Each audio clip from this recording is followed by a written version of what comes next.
So welcome everyone tonight. This is AIAA New England section, and tonight I'm going to be introducing you to a good friend of mine and a colleague. And the name of the talk is called How to Get a Patent, Lunar Innovations and How to Navigate the Corporate Landscape.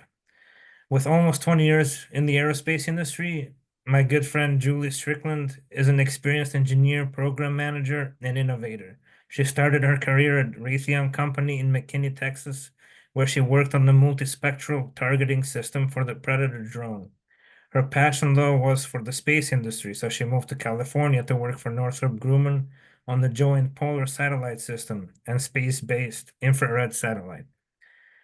And since then, now she works for Collins in Houston, Texas. And over there, she served as a director of the Technical Accelerator Program, which teaches junior employees how to develop and file innovative ideas. She holds 6 US patents awards with many others internationally as well. And she also serves on the executive committee of our AIAA Houston sister section. And she also just released her new book titled Strawberry Innovation, which came on market, I believe, November 1st, October 14th, actually. I October released 14th. early. So without further ado, I will have Julie present her talk here. Thank you so much, my good friend. Thank you for the invitation to be here tonight. So I'm just going to jump right in. There we go. Here's our agenda. I'm going to explain one of my innovations because I'm a storyteller and I just like to tell stories. So I'm going to jump right in and tell you that. And then I'm going to tell you about Wade and why he is important, Mr. Wade. And we're going to finish it up with the patent life cycle, because after I tell you the story, I'll tell you how the pieces of the story fit with the different pieces of that life cycle. And here in the background, you can see this is part of the search on my name on the U.S. Patent and Trademark Office site. It's a little misleading because there is the patent application right next to the patent, so inventions get listed twice. But I thought this was fun to see that there are 21 different entries if you look at my name under inventor. Kind of cool.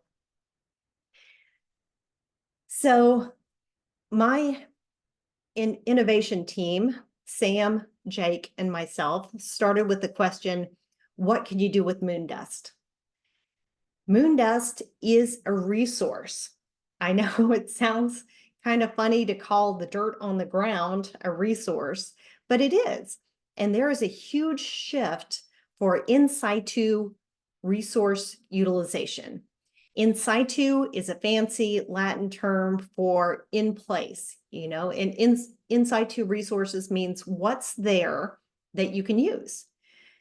And so there are a lot of innovators, engineers, scientists looking at the moon dust and asking what we can do with it. There have been studies, for example, of using that dust to make bricks and construction materials.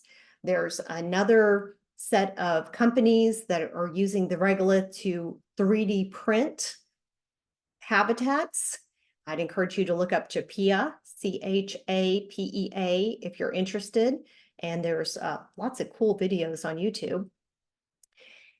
And so Sam, Jake, and I, whenever we started looking at the regolith, we said, well, what unique characteristics can we look at and come up with something new, something that somebody else hasn't already done?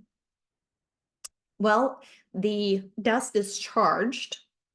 And so that has led to some other innovations, and NASA has some, as a matter of fact, that will repel the dust off solar arrays. There's varied minerals. So while some of it can be magnetized, not all of it is. And because there's varying compositions, it's hard to just look at the minerals and come up with something from that. Also, the dust is thermally conductive. Now let's talk about that for a minute. The regolith regolith is roughly dirt, okay? It's the loose materials on the surface. Bedrock is the solid surface, if you will. So think of just a solid rock with some loose debris on top. The regolith is the loose debris, and the solid part is the bedrock. So the regolith is conductive, thermally conductive, while the bedrock is not. And that's important because we can work with that. We can figure out something to do with that. And regolith itself is very jagged. I show some blown up little microscopic pictures of it, and that has worn down. It's actually worn a hole in the spacesuit and defeated the Velcro and worn down the bearings in the spacesuit. And it's a minor miracle we actually didn't have any accidents because of that, or more serious situations. But anyways, we're going to concentrate on thermally conductive today, knowing that there's a lot more that goes into lunar regolith, and I could give a talk just on that subject alone. The thermal conduction in the regolith actually varies by depth. And so the deeper you go, the colder it gets. That's basically what this says. And I have some other graphs from Apollo that actually show the numbers, but I like this picture because it's fun. And you might ask, why do we care about subsurface being cold versus just, isn't the vacuum of space cold? Yes, but we have to think about how we get heat out of things. And we'll go into more of that in a minute. Now how to read this graph. So this is the Apollo 15 probe number 2, Apollo 15 probe number 1, Apollo 17, and Apollo 17. So there were 6 different moon missions, Apollo 17 being the last one. And these probes were in different places in the surface. Obviously, each moon mission landed in a slightly different spot on the moon. So 6 different landing sites. And this up here, the temperature is in Kelvin, and then you have the depth in centimeters. So this is not inches, this is centimeters. Just point that out for reference. It doesn't really, the details don't really matter whenever you're making a patent. However, when you're coming up with an invention, it's interesting to see the numbers, because then you can quantify, well, how much heat can I get out? How big does the system have to be in order to conduct enough heat to be useful? And of course, size is going to give you whether or not it's actually plausible. For example, if I had to make a probe the size of a football field in order to transfer any amount of heat, then I know this was a non-useful idea. I don't want to say a stupid idea, but a non-useful idea if it had to be the size of a football field. Then again, real estate on the moon is cheap. Then again, going back to it being suboptimal, if you have to build something the size of a football field, you might have to transfer that much metal or that many building materials to the moon if you can't get them in situ. And that is cost prohibitive because it costs so much to ship things. So having numbers is good whenever you're actually designing. Once you file the patent, you'll see in a minute, numbers are less important. So we're still brainstorming. We know that the regolith is thermally conductive until you get down to that bedrock. We have done some research and we found out that the regolith is somewhere between 2 inches and 32 feet deep in places. So we know that we can go kind of deep, but also looking at the information, about 19 inches is where we want to go. About 19 inches is good for thermal conduction. And shoot, what would you do with lower subsurface temperatures? The chat is open if y'all want to chat and say, you know, if you had cold ground, what could you do with it? Well, if you can't think of anything, think about what lower temperature grounds are used for on Earth. And more efficient air conditioning, server farms, Sarah, love that. Heat transfer, exactly, yes. So heat transfer to get the heat out of the server farms, exactly. And more efficient air conditioning. Y'all are so correct in all of these. And nobody said build a snowman, which is also correct because there's not really any, well, there's not ice snow on most of the moon. There is some ice snow on the poles, but that's neither here nor there. We're not talking about the ice today. So yes, all of those things. And whenever I say all of those things, first, we're going to have a little science lesson. Sorry, got off track. Conduction and radiation. So here on Earth, going back to that server farm that Sarah mentioned, we have heat sinks in the computers, and we conduct heat to the heat sinks. Conduction is basically, you know, think of a metal conducting the heat. The heat goes through a solid object. And for those of you who are really intelligent in thermal dissipation, I am just going on the basics today, so please don't judge me too harshly. So conduction is through the metal, and then convection is when the air comes through and the air transfers some of that heat to the air molecules. And I say air, it could be some sort of liquid. This could be water. This could be some of the fluids used in server farms, in the liquid cooled chassis. Whenever I say air, it's just one example of that convection. And then there's radiation, and that's what we use a lot of the time in space is radiation. That's why the spacesuit is white. Two general reasons that the spacesuit is white. One is to reflect radiation so that it's not absorbing it. It's not absorbing the sun's rays, those UV rays and all the other rays that are bouncing out in space. And two is so that it can radiate heat from those computers and from the person that's inside. So that's the reason the spacesuit is white, and the reason that future spacesuits will continue to be white, as well as most spacecraft, as a matter of fact. So we can use radiation in space. Again, well, if we've got a server or a server farm on the moon, why don't we just make a huge radiator, paint the habitat white, and call it a day? Well, radiation is dependent upon surface area. And so the surface area that we are dealing with has to be enough to get out enough heat to be useful. So that's why I mentioned earlier that it might have to be the size of a football field in order to be useful for not just for radiation, but also for conduction. A heat sink could need to be the size of a football field. So let's think about that some more. If we had a heat sink for a habitat, the habitat would be on the moon. It might have a server farm in the habitat. It might need that air conditioning that Thomas mentioned.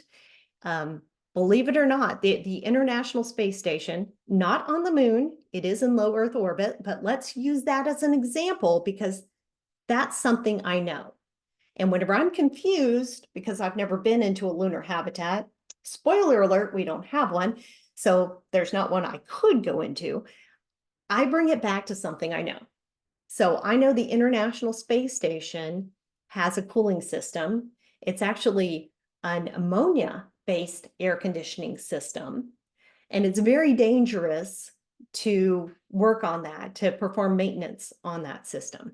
But anyways, there is an air conditioning system because the humans and the computers inside the ISS generate heat that has to be radiated or somehow dissipated. And they have radiators that actually hang down off the ISS to get enough surface area to get the heat out, which tells me that just the surface area of the ISS modules themselves is not enough for the heat transfer. They need radiators as well. Therefore, I postulate that when we have a habitat on the moon, the surface area of the habitat alone is not going to be enough to radiate the heat that we might need to get additional heat out of there. And while that could be performed by radiators, again, a metal radiator has materials that have to be either shipped to the moon or mined on the moon. And we don't currently mine on the moon. So right now it would have to be shipped, and that costs money. So if we could go back to that in situ resource utilization and use that regolith to get some heat out, then maybe we can do things a little bit less expensively. So Sam, Jake, and I thought about how we would send something down in there. Well, heat is not a thing that you can just bundle up. You have to bundle up the air and send it through pipes. And then the pipes go around in the regolith and then come back. So the heated air would go down through the pipes. The heat would be transferred out of the air into the regolith, and then the cooled air would come back into the habitat. Or water. Water is used to cool the spacesuit because water is very good at transferring heat. It's very efficient at that. And server forms use another fluid that's not quite as good as water, but electronics can go in it. Sorry, Sarah, you said server forms and it kind of stuck in my head, so I appreciate that. So anyways, when you're writing a patent, the good news is you don't have to have all the answers. So when I write a patent, I can say water, I can say air, I can say or some other fluid and put that into the text. But again, going back to designing, we actually did crunch some numbers and come up with how much heat would we want to transfer? We said we want to keep the habitat at about 70 degrees Fahrenheit. We know that some electronics can get up to however much. I think that day we said maybe we said 120 degrees Fahrenheit. And so that delta would be 50 degrees. And so we said if we put 120 degree air down here, how long would that loop need to be in order to transfer the heat? And so we did some calculations, what would be the diameter so that we could get the surface area, so that we could figure out the lengths from there, et cetera, et cetera. And we came up with a couple of different configurations, whether that loop would be directly underneath the habitat or adjacent to it. When you're writing a patent, you need to think about different configurations because you don't want somebody else to come behind, change one little variable, and defeat your patent. You want to be able to write down as many different claims and configurations as possible to prevent theft of your ideas. So good news is Sam, Jake, and I, we brainstormed, we quantified the goodness of this idea with some numbers, and we submitted it to the patent review committee. Inside a large company, the PRC is responsible for deciding which ideas get filed on and which don't. The PRC has to juggle business cases, okay? And in the book, I do go into some more detail on business cases, but it boils down to what's going to make money and what do our customers care about? Well, the good news is that our customers really do care about habitats and going to the moon. And the PRC said, yes, we'll file a patent application. So thank you to my co-inventors, Sam and Jake. And I'm just going to go on a little tangent here for a minute and talk about the importance of having co-inventors. Okay. Is it possible that I would have come up with this idea on my own? Maybe. Is it possible that Sam or Jake, either one of those very intelligent mechanical engineers could have come up with this idea on their own? Absolutely possible. However, get us all in a room bouncing ideas off of each other, and we come up with ideas so much faster and better. And Sam knows things that I don't. Jake knows things that neither of us know. And then we teach each other and we bring our different experiences to the table. So whenever I say diversity makes a team stronger, I mean diversity of thought, diversity of experience, all of these things that we bring to the table as individuals. Jake is up in Connecticut, as you can see here, and Sam is here in Houston.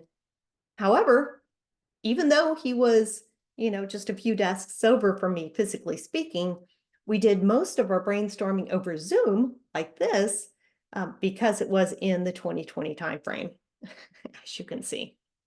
So I'd encourage you to find some other people that may be smarter than you, maybe have, well, almost everybody has different backgrounds, but try to find somebody as different from you as possible so that you can have those good conversations. Now, the business case for my day job for my main employer was the ECLSS, the Environmental Control and Life Support System. Again, Sam was very familiar with this, so he taught us a lot about it. But the company manufactures the ECLSS for the ISS. And of course, it generates a lot of heat. It's 1970s, 1980s technology, although there have been some incremental changes. The ISS was actually built in the 1990s. So if you think about how old this technology is, and how older computers did generate a lot of heat, yeah, you can imagine how much this is. About 6 or 7 foot tall and about 2 or 3 feet wide, how much heat this could generate. Then consider that if this really is a cooling air conditioning system that helps regenerate air and take carbon dioxide out of the air, this same equipment will need to be there for in lunar habitats. Okay, so right now it's on the International Space Station in low Earth orbit. Lunar habitats are also going to need all the things to keep frail humans alive. So ECLSS could potentially be used on the moon, and therefore we're going to need something to get the heat out, and that's where the extraplanetary heat exchanger comes in. Now let's talk about that name for a minute. At first, we were bouncing around names that included moon, the lunar heat exchanger, which would be the LHE, have a cool little acronym there. And then we were trying to make it a lunar acronym. And then I stopped everybody. I said, wait, why are we limiting ourselves? I mean, in my perfect scenario, we don't stop at the moon. We're actually going to Mars. NASA has a tech roadmap that goes to the Mars. So why would we limit ourselves by putting the moon on there? Let's call it extraplanetary. And then it's potential that this could be used on the Mars also, because Mars has regolith. Sure, it has different mineral composition, and sure, there's a different gravity on Mars, but all things considered, I am going to assume that Martian regolith has some thermal conductivity. I can't prove that. I don't have any numbers. I don't have any samples. However, I can make that assumption. And if so, then you could use an EHE, which is what we're calling this, extraplanetary heat exchanger, EHE, on Mars. So think about that. Again, it's part of that brainstorming to think about all the different iterations of your idea so that somebody can't change one little thing and take your idea and cut you out. So we've got the business case, we've got the PRC on board. Everything's going great. We filed the patent. We're feeling good about this. We actually start using EHE and other patents and other brainstorming sessions. And the book talks about at least one of those. And so we're on top of the world. We've got another patent coming our way, right? The US Patent and Trademark Office, the USPTO, found Wade's patent on this. In 1978, he was awarded the patent, and it was actually filed a year earlier. See that date right here, June 2nd, 1977? And I'm like, well, shoot, this guy came up with this idea way, way long ago, before some of y'all were even born. And at first it really upset us that somebody else had the idea before us. But if you step back and think about it, that means it was a good idea. It was a really good idea. It was a really good idea that somebody else thought of first, sure, but it was a really good idea. And we did come up with it independently. I told you all the birth of the idea and how we came to it. Well, Wade, Mr. Glenn Wade of Arkansas, was actually designing an entire inhabitable enclosure, okay? Inhabitable. That's interesting that he put in the front. But he envisioned an environmentally conditioned enclosure adapted for human habitation, blah, blah, blah. Separate geothermal heat exchange region isolated from surrounding ground. The foundation is located within a trench, which must be excavated from the separate geothermal region. A geothermal heat exchanger buried within. So this patent was actually part of his entire system, and it wasn't just the only thing he was thinking of. This gentleman, look at this. Wow. Jake and Sam and I were concentrating on this little piece of it while Glenn came up with this entire thing. And let's step back and think about this for a second. There's pros and cons to putting all of this into one patent versus splitting it up into separate patents. All right. On one hand, if you put it into one patent, then you'll only have to pay for it once. There's one set of lawyers' fees, there's one set of filing fees, etc. Now, if I was a small company and I was trying to convince my investors that I'm really innovative, then I'd want as many patents as possible. Because if I could split this up into 17 different patents, then I could claim 17 patents. And then my investors might think that I'm a lot smarter than if I just filed, as Wade did, one patent on the whole enchilada. Pros and cons. Do you want to conserve money, or do you want to show how smart you are, or impress people? It's not necessarily means that you're smarter if you have more patents.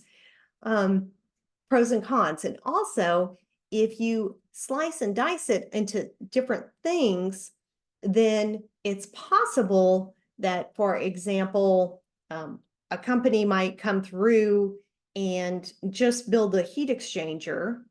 Well, then maybe you just want to give them a license, sell them a license for the heat exchanger. Well, if it's part of the whole thing, then that makes it a little bit more difficult to carve out that piece. Whereas if it was on its own patent, then you could license just that patent to them. So how you're going to use the system determines whether you want one patent or several. Isn't that interesting? All right, let's talk a little bit about the patent life cycle. So first is ideation. Okay, this includes brainstorming, but it also includes problem identification. Now, Sam, Jake, and I, we started with a resource and brainstormed from there. That's one way of problem identification. Another way might be to look at a tech roadmap and use a gap analysis. Another way might be to look at waste products. There's several different ways of identifying problems that I have listed in the book. Then there's brainstorming and research. And these things are all iterative. We brainstormed, Sam, Jake, and I brainstormed. We went and researched the characteristics of the lunar surface. I guarantee you, I did not know the conductivity of lunar regolith until I performed my research. I did not have that graph of subsurface temperatures until we performed research. And then we came back together and brainstormed some more, put our research together, refined our idea, and repeated. So that idea wasn't hatched or born or grown in one session. There were multiple sessions. We met for 1 hour a week for several months to come up with that. And then there's the invention disclosure. That may just be as simple as cleaning up your brainstorming slides or making a whole new slide deck. It just depends on you. I have seen invention disclosures that were just one page, one graphic, one CAD model. That's all they needed to get their idea across. And that ID is what is submitted to the patent review committee for them to decide whether or not to file on that idea. So typically there'd be more than one slide, but one slide might be enough if, for example, it was something the customer asked for, or it was a special nozzle that's going to improve the design of an engine, et cetera, et cetera. So how many slides you need depends on how complex your idea is and how you choose to explain it. I encourage you, before you go to the PRC, to get with a SME, a subject matter expert. Every single subject matter expert I talk to has made my idea stronger. Let me give you an example. Somebody looked at the EHE and said, how long does the pipe need to be?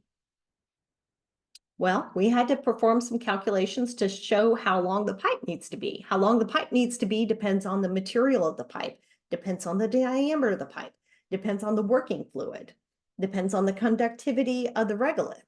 So all of these variables went into it, and we had to make some assumptions, and there was a range.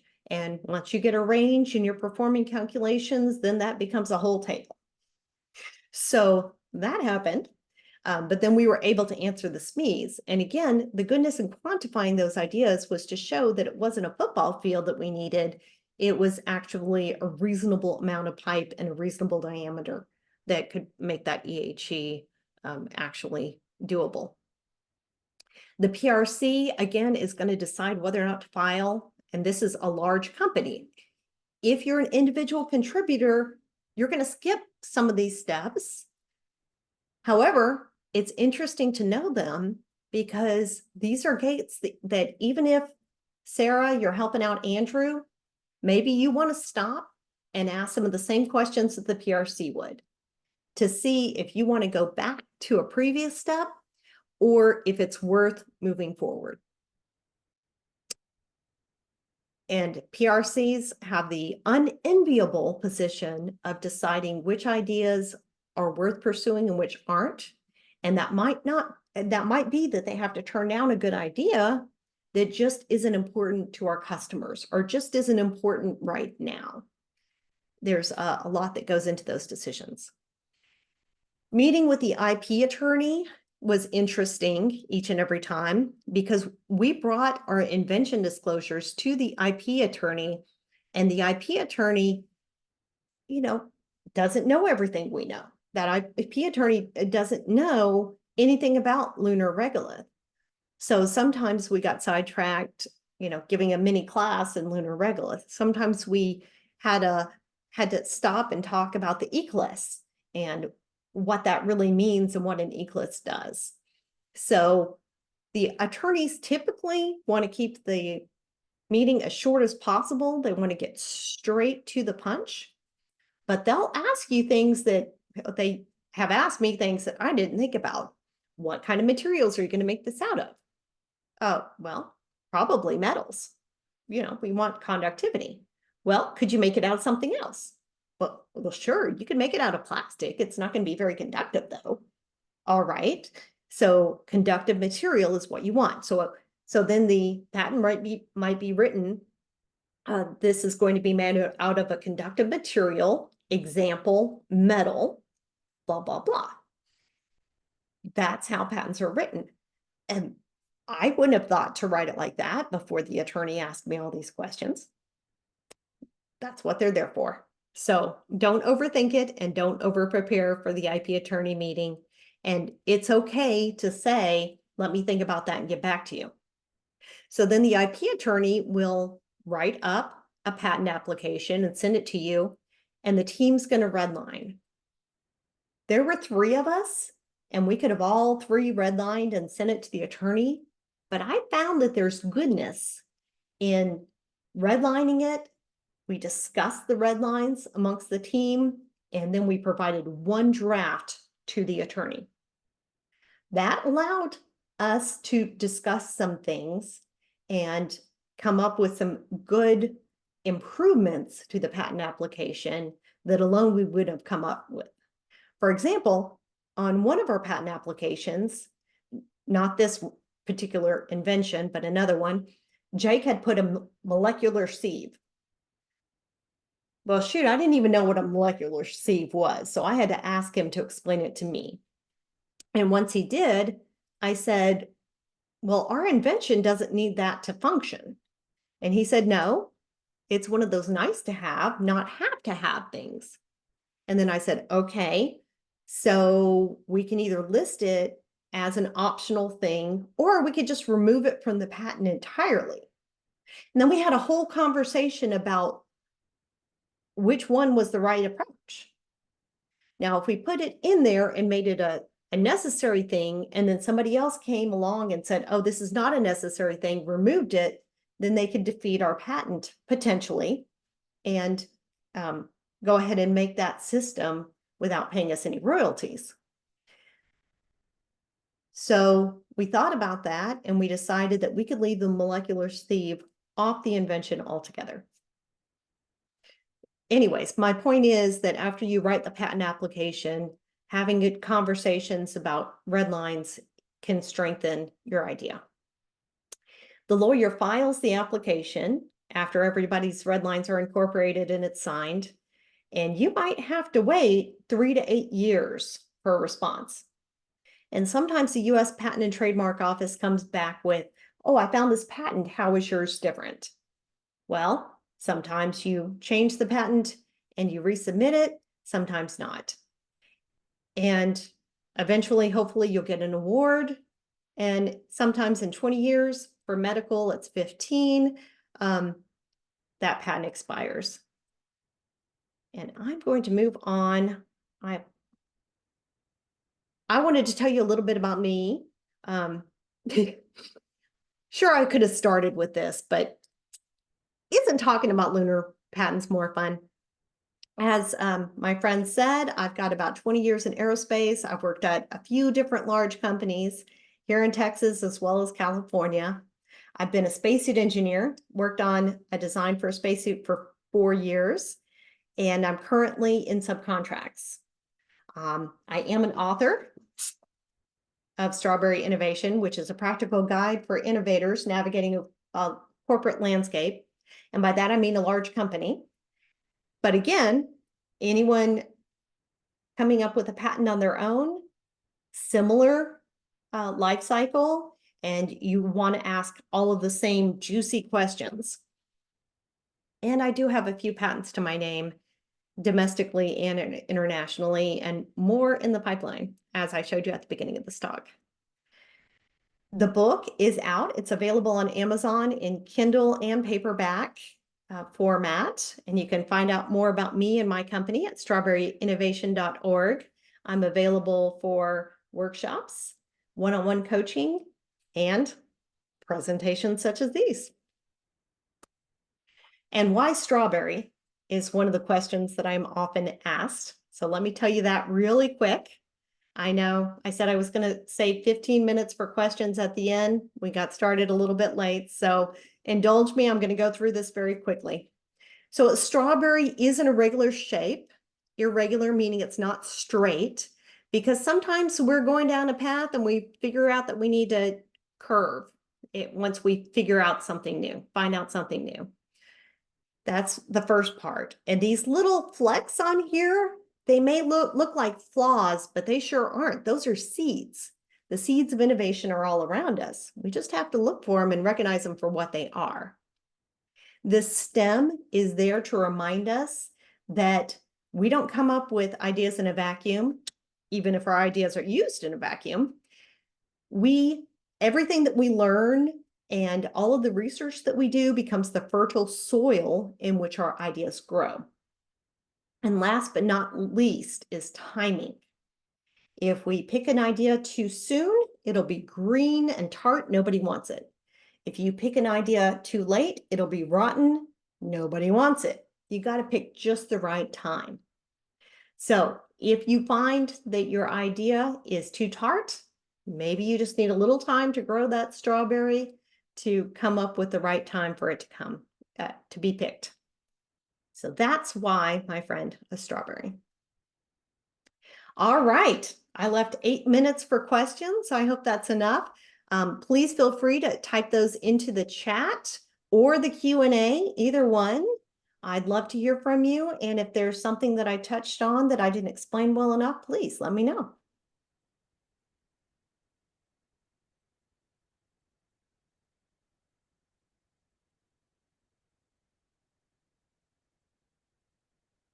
Well, apparently I answered everyone's questions. That's great.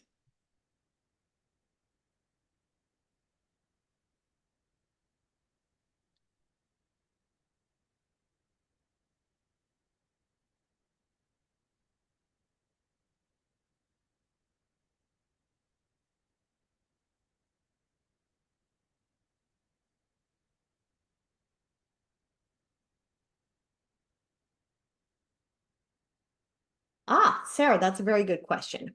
Andrew wonders about when you have an idea that's not worth patenting, but you want to have lower effort ways to prevent others from patenting it and using it against you. All right, I have a few different ideas about this. First and foremost, let's talk about when you don't want to patent it and you want to protect it. Well, the gold standard is Coca-Cola. They didn't want anybody else to make Coke, but they wanted to make Coke, and they knew if they patented the recipe, they'd have to tell the world what the recipe was, because that's part of a patent, is actually writing down what the thing is. So they chose to keep that recipe as a trade secret and keep it in a locked vault. And that has a lot of advantages. That means they don't have to publish the recipe. Nobody else knows what's in it. And they don't have that expiration date that a patent does, where anybody can make that system. So trade secret is one. Now, if I had an idea that, and maybe this is more along the lines of what Andrew's thinking about, that is a really good idea, and I don't want to pay the money to patent it, but I also don't want Joe to patent it so that I can't use it. Public disclosure. Okay, if I write a white paper and submit it to a conference and it gets published, or if I go onto a forum such as this, which is considered a public forum because anyone can be here, and I talk about that idea, then it is no longer patentable. I have come out as the first inventor and first inventor to file. FITF is a thing. And even if I'm not filing, if I have public disclosure, then Andrew can't file a patent on it. Or if Andrew is the one talking, then Joe can't file a patent on it. Does that answer the question, Sarah? Excellent. All right, that was a very good question. Made me think. Any other good questions?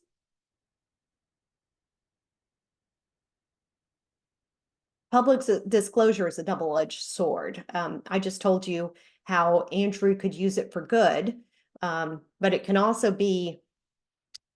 hurt. So say Andrew has has a really good idea and he's so excited about it that he comes and he tells AIAA all about it in a forum such as this, then he can't patent it. He is prevented from patenting it because of public disclosure.